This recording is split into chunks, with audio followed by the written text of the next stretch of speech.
네, 정치로킥 시작하겠습니다. 국민의힘 순창갑 당협위원장이죠. 천하람 변호사 모셨고요. 어서 오세요. 네, 수천만 정원의 남자 천하람입니다. 네, 더불어민주당의 김남국 의원 모셨습니다. 어서 오세요. 네, 안녕하세요. 살기 좋은 도시, 살고 싶은 도시 안산 단원을 김남국입니다. 네, 지난주까지 너무 시간이 짧다 이런 지적이 좀 많이 있어서 저희가 이제 큰맘 먹고 이번 주부터는 본방에서 주제 하나를 다루고 유튜브 연장 방송으로 이어가서 또 다른 주제를 다루는 걸로 이렇게 하도록 좀 하겠습니다. 그래서 좀 더 밀도 있는 좀 그러니까 토크가 이루어지지 않을까 싶은 그런 기대를 가지면서 왜 하필 오늘부터 밀도 있게 해요? 요 얘기하려고. 아 그래요? 예. 뭐 윤석열 대통령은 미국 방문 얘기부터 한번 좀 해봅시다. 네. 가기 전에 일단 나온 게 이른바 무릎 발언 논란부터 나왔는데 일단 좀 총평부터 해주세요. 김남국 의원님 하실 말씀이 많으시고 딱 표정이 그런데. 네, 우선은 대통령의 역사 인식 자체가 잘못됐다라는 것은 알고 있었는데 그것을 훨씬 더 넘어간 발언을 했다라고 생각이 됩니다. 예. 일본과의 관계 개선되지 않은 문제는 우리 한국인 대한민국의 탓이 아니라 일본이 역사와 관련되어서 사죄를 하지 않는 그런 문제인데 우리나라 대통령이 일본 입장을 대변해서 거꾸로 일본과의 개선이 되지 않은 것을 호통치면서 대한민국 국민을 뭐라고 하는 것이 과연 이게 맞는 것인지 정말 한참 잘못된 인식을 가지고 있다라는 생각이 들고요.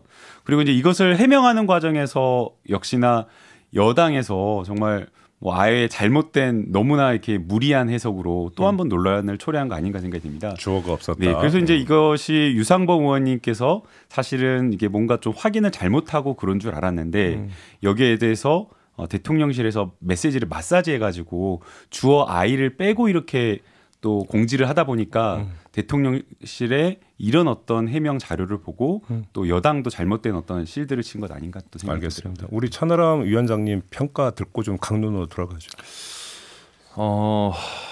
일단은 대통령의 발언이 너무 정제되어 있지 않습니다. 일단 우리의 요구를 지나치게 단순화하고 있어요. 대통령의 발언이. 그러니까 한국에 있는 모르겠습니다. 뭐 민주당이나 뭐 이런 분들의 그 뭐 예전에 죽창가 이런 거 하고 뭐 좀 과한 정치 공세가 일부 있을지는 몰라도 대부분의 우리 국민들은 일본에게 무조건 무릎 꿇어라라고 하는 게 아닙니다. 적절한 수준의 사과와 과거에 대한 성찰을 하고 우리 국민들도 일본이 뭐 과거를 부정하지만 않고 뭐 독도에 관한 어떤 부당한 주장을 하지만 않는다면 미래지향적인 관계로 넘어가고 싶죠. 우리가 뭐 무조건 뭐 일본 계속 무릎 꿇고 있어라라고 얘기하는 것이 아니거든요. 그래서 그런 면에서 일단 우리 주장을 좀 뭐랄까요? 좀 과하게 단순화하는 표현을 쓰셨다라는 게 한 가지가 있고 그렇게 우리 주장을 너무 과하게 단순화시켜 놓으니까 그걸 받아들일 수 없다라는 식으로 워딩이 나가게 되는 거죠. 근데 저는 그래서 이런 식의 워딩 자체가 좋지 않았다. 그리고 저는 어떤 의미에서 유상범 대변인의 얘기가 이 뭐 화제가 되고 비판의 중심이 된 게 좀 표현이 이상하지만 다행스럽다는 생각도 들어요. 왜요?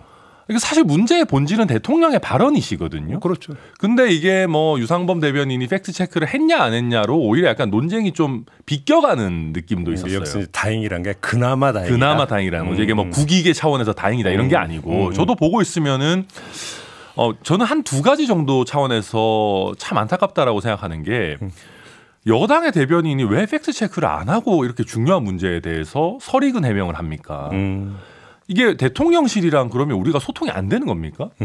그리고 또 한 가지 이거 더 근본적인 질문은 대통령의 이런 지나친 극단적인 어떤 발언이 나왔을 때 왜 대통령실은 그걸 바로잡지 않는 겁니까?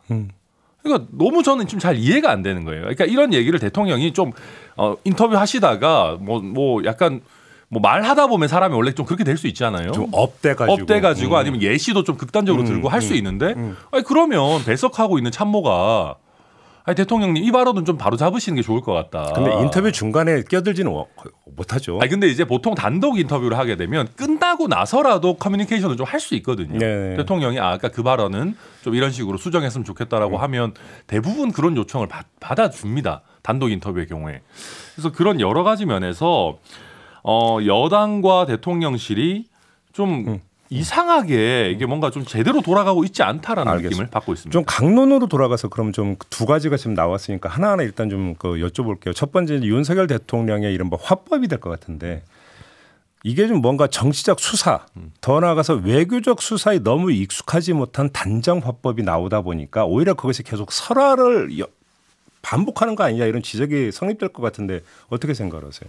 이게 단정화법 때문인지 아닌지 조금 그 의문인 것 같습니다. 예, 어떤 그러니까 왜냐하면 이런 어떤 외신과의 인터뷰는 미리 다 질문지를 주고 그다음에 또 이런 어떤 외신과의 인터뷰에서 외교 정책과 관련된 메시지는 특히나 여러 가지 정치적 파장이 있을 수 있기 때문에 답변 내용을 별로 써서 답변 내용을 굉장히 아주 디테일하게 아주 정확하게 써서 줍니다. 그리고 표현과 워딩까지도 아마 외교부에서 정책적인 어떤 조율을 해서 만들어 줄 텐데 그러한 어떤 메시지를 넘어서서 말을 했다라고 한다면 그거는 대통령 자체로 문제이지만 정말 이것이 사전에 어떤 외교 정책으로서 나간 메시지다라고 한다면 더더욱 큰일이라는 겁니다. 혹시 이런 상황을 가정해 볼 수 있지 않겠어요? 그러니까 당연히 모범답을 써서 올리죠.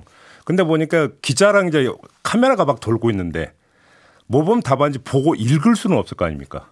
대통령이. 그렇죠. 근데 그걸 머리에 새겨놓고 이야기를 하는데 여기서 뭐냐면 원고 그대로가 안 나오는 거지. 혹시 이런 문제가 있을 수 두 있는 번째 거죠? 이제 제가 취재를 해보니까 두 번째 가능성이 높다고 그러더라고요. 그러니까 과거에도 대통령 윤석열 대통령이 사석에서 이야기를 하거나 아니면 기자들과 대화를 할 때 되게 남의 말을 경청하거나 전문가 이야기를 듣는 게 아니라 해당 분야의 전문가에게 오히려 대통령이 90% 95% 시간 만나는 시간에 대부분을 본인 이야기를 한다라는 거거든요. 다변이다. 예. 그리고 이제 뭐 기자들과의 인터뷰할 때도 역시나 마찬가지로 그런 어떤 대통령의 말하는 스타일 듣기보다는 본인의 주장을 일방적으로 전달하는 어떤 그런 어떤 상명하달식의 화법을 생각하면 역시나 이 외신 기자들과의 어떤 대답에서도 문답에서도 준비된 어떤 질문에 대한 아주 정치한 답변보다는 본인이 그냥 가지고 있었던 그냥 일방적 아주 설익은 생각들을 마음대로 이렇게 쏟아낸 거 아닌가 생각이 들고요. 근데 이제 문제는 이게 그냥 국내 정치만 하더라도 문제인데 그것은 지금 외교와 관련된 메시지는 사실 이게 외교가 곧 경제이고 곧 안보이지 않습니까? 그리고 특히나 이번에 우크라이나 전쟁 지원과 관련된 문제 또 대만 문제와 관련되어서 중국과 러시아가 굉장히 강하게 반발을 했기 때문에 여기에 대해서 사실은 이 대통령실과 윤석열 대통령 반성하는 게 맞다고. 천하람 위원장님은 대통령의 화법에 대해서 어떻게 평가하세요? 그러니까 이제 국내 정치에 있어서도 보면 예시들이 좀 과도한 경우들이 종종 있었죠. 뭐 이제 근데 그런 면에서 외교의 영역에 있어가지고는 저는 조금 더 스크립트에 충실할 필요가 있다고 생각합니다. 저도 아마 아까 사회자께서 말씀하신 것도 그 모범 답안을 이렇게 들고 얘기하지 않기 때문에 그 어떤 인터뷰에서 인터뷰하는 사람이 이걸 들고 사실 얘기를 하겠습니까? 못하죠, 그렇게. 그러니까 어느 정도 큰 얼개만 있고 그걸 이제 어떻게 보면 본인의 언어로 이제 풀어내는 과정인데,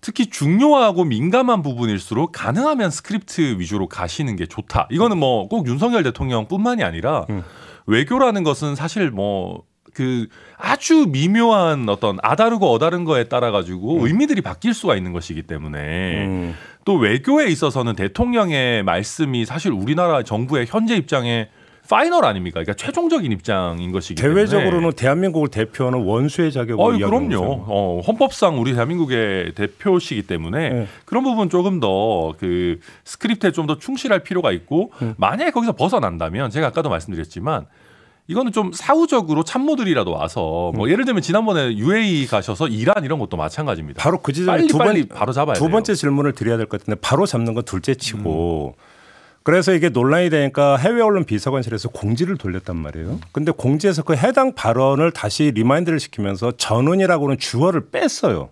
그러니까 바로 잡아내는 게 아니라 오히려 지금 거기에 같이 부응한 거 아닙니까? 이 문제는 좀 심각한 문제인 것 같은데 어떻게 생각하세요? 그러니까 이게 같이 부응했다라고 말을 해야 될지. 그러니까 솔직하지 못한 것을 사실 논란이 될 걸 아니까 해외 언론 비서관실에서 그 주어를 빼가지고 이 논란을 적당히 이제 무마하려고 한 것 아닌가라는 생각이 듭니다. 사실은 논란이 될 때마다 잘못된 게 있다라고 하면 그 잘못된 것을 반성하고 사과하고 고쳐야 되는데 자꾸만 잘못된 것을 사과하고 고치려는 것이 아니라 잘못한 게 없는데 다른 곳에서 문제다. 언론이 문제다. 제대로 보도하지 않았다. 제대로 심지어 이번에 뭐 해석을 하지 못했다, 읽지를 못했다라고 해야 될까요? 계속 이런 식으로 오히려 논란을 더 키우기 때문에 국민들이 대통령 발언에 대해서도 문제가 있다라고 지적을 하지만 그 뒤에 이제 수습하는 과정에서 정직하지 못하다, 신뢰할 수 없다라는 평가를 하게 되는 것 같습니다. 저는 국민의힘 지지층에서 방금 김남국 의원 말씀이 김남국 의원이 안 하신 거라고 하고 생각하고 들었으면 좋겠어요. 무슨 말씀이세요? 그러니까 이제 보통 뭐 저희 당의 뭐 일부 최고위원이나 평론하시는 분들이나 뭐 이렇게 토론하시는 의원들이나 보면 김남국 의원 이런 얘기 하시면은 제가 머릿속으로 상상한 답변은, 그리고 제가 할까 말까 고민했던 답변은 그런 겁니다. 그런 얘기를 민주당이 할 자격이 있습니까?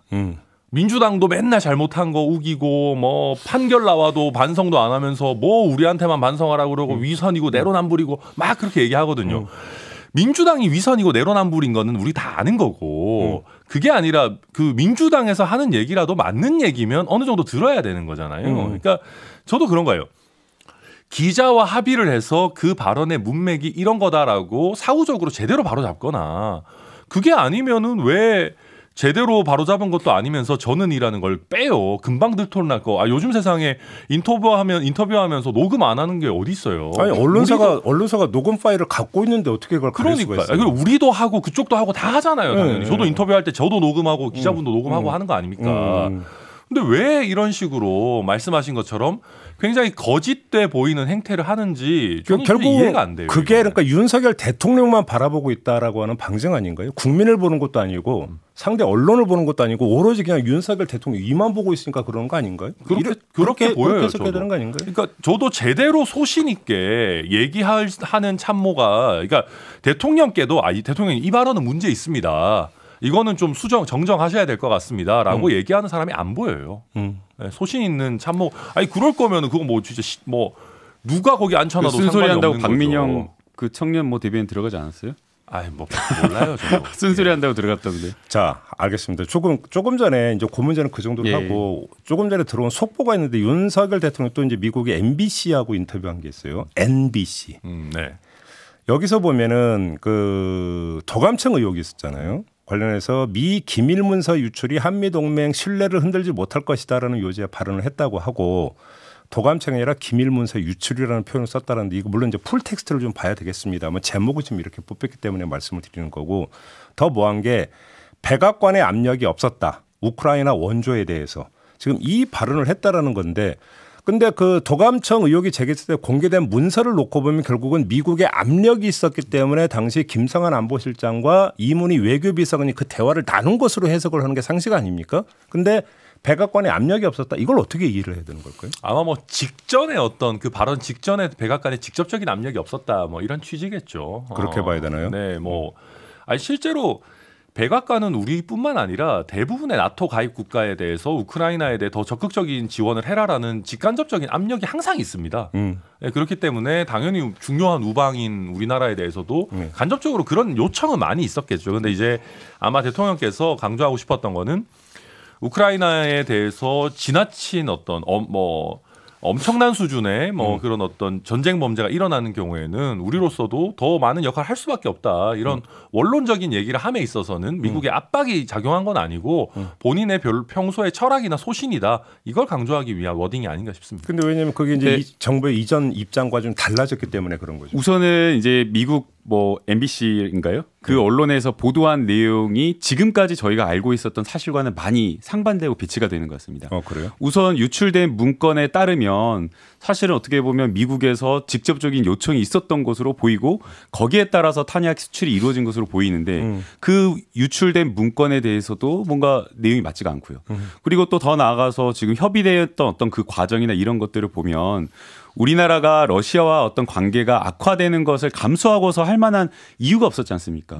그래서 그것을 굉장히 비밀리에 조심스럽게 하고 있었던 이 정황과 맞춰보면 직접적으로 이렇게 요청하지 않았다란 말이 직접 이렇게 명시적으로 요구는 안 했지만 돌려서 요청한 것인지 뭔가 지금까지 나오고 있었던 그 여러 가지 사실과는 좀 부합되지 않기 때문에 저 이해가 안 된다 생각이 들고요. 만약 그렇다고 한다면 더더욱 우리가 왜 이런 어떤 부분을 탄약을 수출하고 하는 부분을 여러 가지 논란이 됨에도 불구하고 모든 리스크를 감수하고 그걸 떠안으면서 이것을 수출했는지 그것을 전 따져볼 필요는 있다고 봅니다. 그럼 조금 더 나가서 지금 MBC 인터뷰를 그러니까 제가 질문을 드렸는데 로이터 통신 인터뷰에서 무기 그러니까 지원 가능성을 시사한 발언은 어떻게 평가를 하세요? 저는 할 수 있는 발언이라고 생각합니다. 그래요? 실제로 그러니까 근데 이제 제가 그 발언을 듣고 저는 저의 어떤 평소의 소신이나 이런 걸 봤을 때 대한민국 글로벌 중추국가고 사실 이제는 점점 인권 선진국으로 가는 어떤 길목에서 우리가 국제사회의 어떤 러시아의 침략을 규탄하고 또 거기서 일정 부분 역할을 늘리는 거 평소에 저는 필요하다고 생각하고 있었거든요. 네. 그게 우리의 중장기적 국익에도 부합한다. 왜냐하면 그런 거거든요. 특히 대한민국은 일본의 일제의 침략, 북한의 침략에 맞서가지고 또 이런저런 이겨내고 또 그 과정에서 특히 6.25의 경우에는 정말 많은 국제사회의 원조가 있었기 때문에 이런 뭐 있었던 거 아니겠습니까? 그래서 결국 우리가 국제사회에 우크라이나의 아픔에 침묵하게 되면 결국 우리가 국제사회의 도움을 받아야 될 때 또 사실 우리의 발언권이 약해지는 부분도 있는 것이거든요. 할만했다. 할만한 발언인데 조금 기존의 입장에서 너무 이렇게 좀 급발진하는 느낌이 났기 때문에 그 설득력이나 이런 부분들이 좀 떨어지지 않았나 그런 생각이 듭니다. 아니, 천하람 변호사님 말씀에 전제에 동의한다고 하더라도 그런 부분에 대한 지원은 인도적 지원에 그쳐야 할 것이지 살상무기라든가 전쟁에 필요한 여러 가지 무기까지 지원하는 것은 우리나라의 어떤 지금 국제정세의 상황에 비춰봤을 때 맞지가 않다라는 거죠.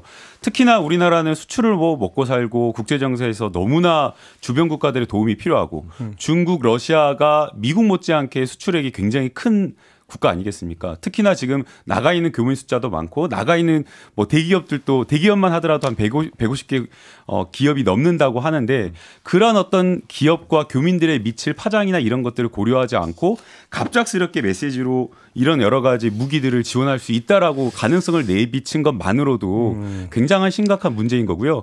또 그렇게 했다가 러시아가 강하게 반발하고 또 중국이 강하게 반발하니까 그 입장을 또 슬쩍 바꿔가지고 수위를 낮춰서 이렇게 이야기하는 것 자체가 외교 정책에 일관되지 못하고 갈지자로 가고 있다라는 평가를 내릴 수밖에 없는 겁니다. 알겠습니다. 잠깐만요. 이제 여기서 이제 시간이 일단 좀 본방은 다 됐기 때문에 여기서 좀 끊도록 하겠습니다. 하지만 오늘부터 유튜브 연장 방송으로 이어가기 때문에 혹시 두 분이 이 주제와 관련해서 못다한 말씀이 있다면 유튜브 연장 방송에서 좀 더 이야기를 하고 그 다음에 다른 주제 또 하나 점검해 보는 걸로 하도록 하고요. 본방의 정치 록킥은 여기서 끊도록 하겠습니다. 두 분 나가지 마시고 잠깐만 앉아 계시고 록킥은 일단 이렇게 마무리하겠습니다.